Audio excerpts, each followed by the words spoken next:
Har du nogensinde været på et mordsted, lige efter det er sket? Livet er stadig varmt. Uret tikker stadig. Du kan mærke lugten af blod. Der bliver fuldstændig stille.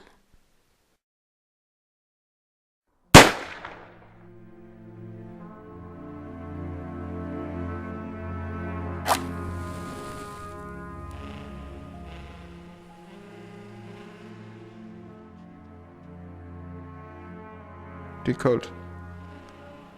Koldere end normalt. Regnen siler stadigvæk ned udenfor.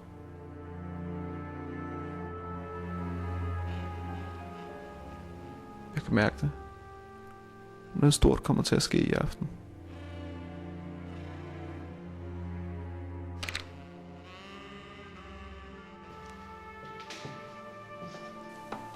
Hun ankommer. Jeg betragter hendes smukke udrår. Jeg havde tit drømt om hende, og nu stod hun lige her. Lige foran mig. Smukke øjne som aldrig før. Vores blikke mødes, og jeg er klar over, at hun nok er den eneste en. Og hvorfor kom jeg så? Det er omkring James. Ser ud til, at jeg har fundet morderen. Smag.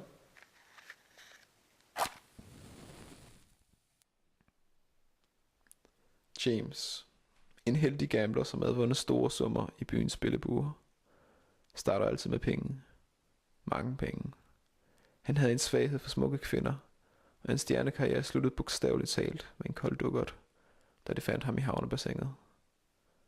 Og morderen, motivet og det falske bevis sad lige over for mig.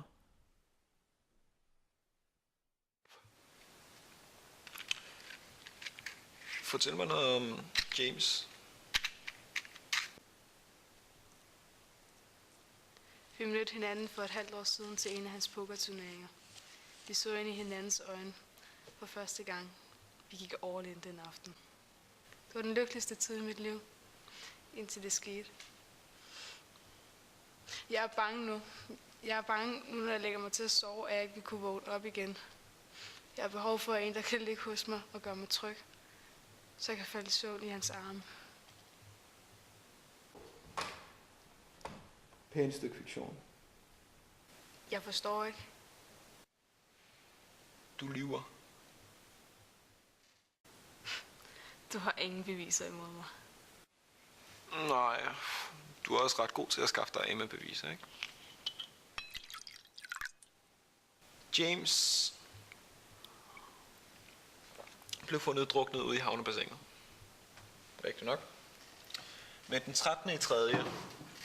dør politikommissær Blackmore ude i skoven. Ham som stod bag journalværket. Han blev ramt i ryggen af et håndvåben. Men morderen stod meget tæt på. Måske kun en halv meter. Så et enkelt skud var nok. Det havde lige regnet, og jorden efterlod nemt aftryk. Ret præcise aftryk. Må jeg? Askepotts glasskår.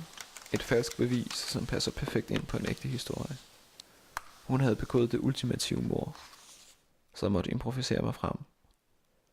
Et enkelt blik fra hende kunne afsløre hende nu. Et indbrud er trods alt meget mindre end et dobbeltmord. Et perfekt fit. Du kan ikke bevise, det var mig. Du kan ikke benægte, at skoen ikke tilhører dig. Og hvad vil du så gøre? Forlade mig? Arrestere mig? Og putte mig i håndjern? Du har dræbt din kæreste og en politibetjent. Det egner sig til en højere domstol. Og hvad så, hvis de ikke tror? Det ved jeg ikke.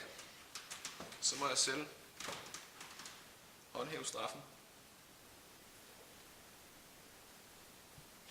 Har du aldrig nogensinde slået nogen ihjel med vilje eller bare ved et uheld? Og så virkelig fortrudt det? Hun havde et esse i ærmet. Hun kendte min historie. Du er planlagt. Struktureret. Nærmest professionel. Og uanset hvor smuk og betagende du er, er du skyldig i 2 mord. En på en stakkels gambler, og en på min samvittighed. Jeg kan få dig væk herfra, få mine venner til at holde øje med dig. Men hvis jeg gør det, ja, så må jeg slippe en slange løs, eller hvad efter jeg er fanget. Andrea, som måske elsker dig. Men ingen af os skal gå uskyldig herfra. Alle fortjener vel en chance til.